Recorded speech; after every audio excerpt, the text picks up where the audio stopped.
اعمال کے محاسبے کا کون سا دن ہوگا؟ فرمایا جمعۃ المبارک کا دن ہوگا۔ فرمایا جمعۃ المبارک کا دن ہوگا جب اللہ تبارک و تعالی اس سورج کو جو چڑھ رہا ہے، مشرق سے نکل رہا ہے، مغرب میں غروب ہو رہا ہے، فرمایا جمعۃ المبارک کے دن یہ سورج مشرق کی طرف نہیں نکلے گا۔ فرمایا جمعۃ المبارک کے دن یہ سورج اس دن مغرب سے طلوع ہوگا۔ فرمایا جمعۃ المبارک کا دن ہوگا جب یہ سورج مغرب کی طرف سے طلوع ہوگا، پتہ چل جائے گا کہ آج جو ہے وہ قیامت قائم ہو جائے گی۔ آج یہ 12 گھنٹے والا دن نہیں رہا، بلکہ آج کا دن 50,000 سال کے دن کے برابر ہے دن۔ فرمایا وہ قیامت کا منظر، فرمایا کب ہوگا؟ جمعۃ المبارک کے دن ہوگا۔ فرمایا یہ جمعۃ المبارک کا دن غفلت میں گزارنے کا دن نہیں ہے۔ جمعۃ المبارک کا دن اپنی پریشانیوں میں مبتلا رہ کر ٹائم کو ضائع کرنے کا دن نہیں ہے۔ مال کمانے کے لیے یہ جمعۃ المبارک کا دن اس مال کمانے میں لگے رہنے کا دن نہیں ہے۔ یہ جمعۃ المبارک تو اپنے اعمال کے محاسبہ کرنے کا دن ہے۔ یہ جمعۃ المبارک تو اللہ کو راضی کرنے کا دن ہے۔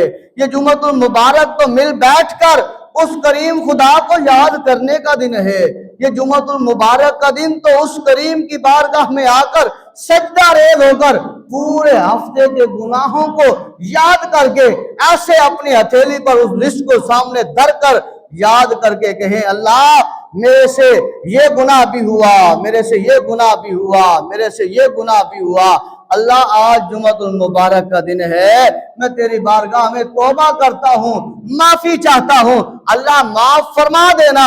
تو فرمایا کریم خدا کی پاک بارگاہ میں اس بندے کا معافی مانگنے کا کام ہے، اور کریم خدا معاف ایسے فرما دیتا ہے، فرمایا جیسے اس بندے نے گناہ کیا ہی نہیں۔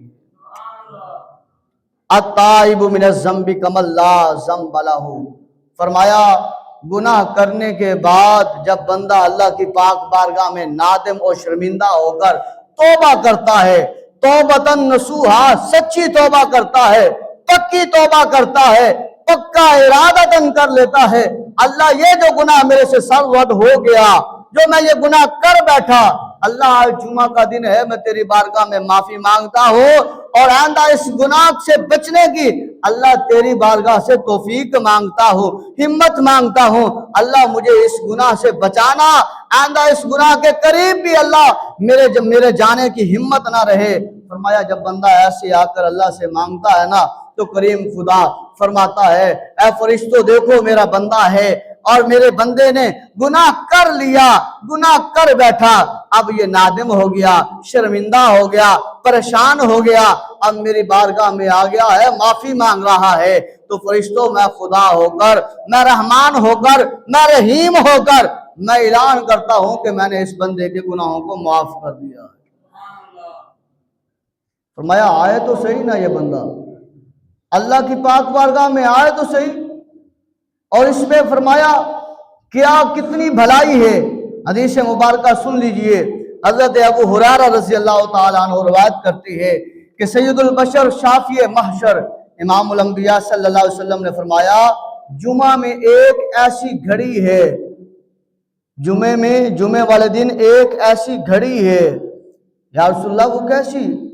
حضور نے فرمایا کہ جو بندہ اس گھڑی کو پالے، اس وقت کو پالے، اس لمحے کو پالے، اور اس وقت اللہ کی پاک بارگاہ میں کوئی التجا کر لے سوائے حرام کام کے، سوائے گناہ کے، نیک خیر کی تمنا اس گھڑی میں کر لے، فرمایا کریم خدا اس کو خالی نہیں لٹائے گا، اسے عطا فرما دے گا۔ یہ جمعۃ المبارک کی فضیلت ہے۔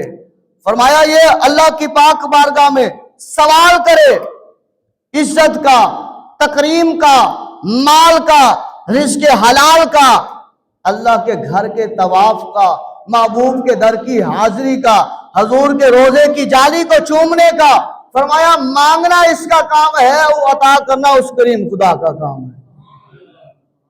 فرمایا یہ عام دنوں میں یہ ساعت، یہ گھڑی، یہ لمحہ نہیں ہوتا۔ فرمایا یہ جمعۃ المبارک میں ایک مخصوص وقت رکھا گیا ہے، فرمایا اس کی نشاندہی نہیں کی گئی کہ اتنا گھنٹہ ہے، وہ وقت ہے جس میں یہ دعا جو بھی مانگیں گے وہ قبول ہوگی۔ فرمایا وہ نہیں ہے، بلکہ یہ ہے کہ جمعۃ المبارک میں ایک وقت ایسا آتا ہے جیسے بندہ ہاتھ اٹھاتا ہے، دعا مانگتا ہے، جو سوال کرتا ہے تو کریم خدا اسے عطا فرما دیتے ہیں۔ اور